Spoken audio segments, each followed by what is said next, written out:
Imagine stepping into an operating theater, not for a cure, but for what feels like a public execution. The year is 1840. There's no anesthesia, no sterile gloves, just a man, a table, and a very, very sharp knife. In this brutal world of pre-modern medicine, surgery was a race against time, a desperate sprint against shock and agonizing pain. The patient's survival often depended on one thing: speed. And in this arena, one man was king. His name was Robert Liston, a titan of the surgical world, a rock star with a scalpel. Standing at 6'2", with a commanding presence and an ego to match, Liston was known as the fastest knife in the West End. He wasn't just fast. He was a phenomenon. While other surgeons took minutes, fumbling and hesitating, Liston was a whirlwind of decisive action. He could amputate a leg in under 3 minutes, sometimes in as little as 28 seconds. Picture that. He'd pin the patient down with the help of his assistants, grab his favorite knife, and with a flash of steel, the limb would be gone. To the terrified patients and the captivated audience of medical students who gathered to watch, he was a savior. His speed was a form of mercy, a fleeting moment of violence to prevent a prolonged eternity of torture. People would travel for miles, hoping to land on his operating table, believing that if anyone could save them, it was the great Robert Liston.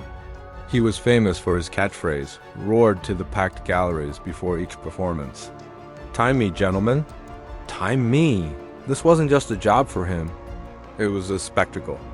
He reveled in the drama, the gasps of the crowd, the ticking of the pocket watches. His operating theater was his stage, and every surgery was a show-stopping performance. He once removed a 45-pound scrotal tumor, whose owner had to carry it around in a wheelbarrow in just 4 minutes. Another time, he confused a boy's neck artery for an abscess. He lanced it, and the boy bled out almost instantly. Liston, unflappable, later remarked, "It gushed out." He was brilliant, he was bold, but he was also dangerously reckless. And it was this very combination of speed and showmanship that would eventually lead to the most infamous operation in medical history. This is the story of the day Robert Liston's greatest strength became his deadliest flaw. It's the story of a routine procedure that spiraled into a catastrophe of almost comical proportions if it weren't so tragic. It's the story of a single surgery that resulted in a mind-boggling, statistically impossible 300% mortality rate. One surgeon, one patient, and an outcome so disastrous it has been whispered in the halls of medical schools for nearly 2 centuries. How did one man, in one operation, manage to kill 3 people? Let's wind the clock back and step into the theater for Liston's final, fatal performance. The patient was on the table, leg riddled with infection, amputation the only option. The room was tense, filled with the usual crowd of spectators craning their necks for a better view. The air was thick with the smell of fear and unwashed bodies. Liston, ever the showman, made his grand entrance. He selected his blade, took his position, and bellowed his signature line, "Time me, gentlemen." The stopwatches clicked. Liston went to work. He was a blur of motion. The knife sliced through flesh and muscle with practiced ease. But on this day he was too fast. He was moving with such ferocious speed that he lost control of his own whirlwind. In the process of severing the patient's leg, he didn't just cut through bone. He also, in the same fluid motion, sliced clean through the fingers of his young assistant, who was holding the patient's leg steady. The assistant shrieked, clutching his mutilated hand. The patient screamed, not just from the amputation, but from the chaos erupting around him. But the carnage wasn't over. As Liston swung his blood-soaked knife back, caught up in the momentum of his cut, the blade caught the coattails of an elderly, distinguished spectator who had pushed his way to the front row for a better look. The man wasn't actually cut. The blade only ripped his coat. But in the panic and the gore, the old gentleman was convinced he had been fatally stabbed. The shock was too much for his heart. He let out a gasp, clutched his chest, and dropped dead on the floor from sheer terror. Back in the center of the room, the operation was technically a success. The leg was off. But the scene was one of pure pandemonium. One man dead from a heart attack, an assistant bleeding profusely from his hand, and the patient, pale and trembling, now missing a leg. The story, however, takes an even darker turn. In the days before germ theory, hospitals were breeding grounds for infection. Liston, like all surgeons of his time, operated in a blood-stiffened coat and used unsterilized instruments. The inevitable happened. The patient's stump wound became infected with gangrene.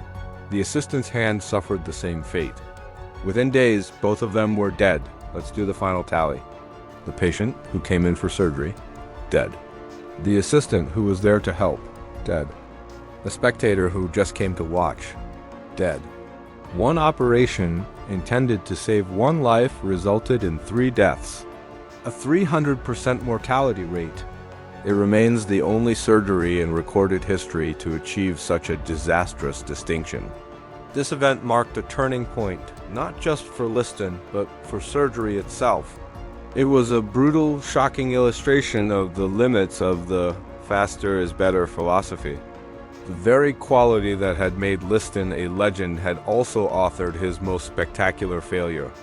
Ironically, the end of Liston's era was already on the horizon. Just a short time after this triple fatality fiasco, in 1846, a dentist named William Morton successfully demonstrated the use of ether as a surgical anesthetic. The news spread like wildfire. Suddenly, speed was no longer the most important virtue in a surgeon. With patients peacefully unconscious, surgeons could finally take their time. They could be careful, meticulous, and precise. Surgery transformed from a frantic, bloody spectacle into a controlled scientific procedure. For Robert Liston, this was the end of the world as he knew it. He hated the new slowness. He called anesthesia a Yankee dodge, believing it made surgeons soft. But the world had moved on. The age of the swashbuckling, lightning-fast surgeon was over. The age of careful, deliberate, and infinitely safer surgery had begun. Robert Liston died just a year later, in 1847, from a sailing accident. He was a giant of his time, a man who saved countless lives with his incredible speed and skill. But he is forever remembered for that one catastrophic day when his speed became a curse. His story is a chilling reminder of the brutal reality of medicine before science caught up with ambition. It's a tale of ego, speed, and the bloody, terrifying dawn of modern surgery. It teaches us that sometimes slowing down isn't just a good idea. It can be the difference between life and death. And thankfully for all of us who might one day need an operation, the frantic cries of "Time me, gentlemen," had been replaced by the calm of the modern operating room. Thank you so much for watching. If you found this slice of medical history as fascinating as I did, please hit that like button and subscribe for more stories from the strange and surprising past. Let me know in the comments what other bizarre historical events you'd like to hear about. Until next time, stay curious.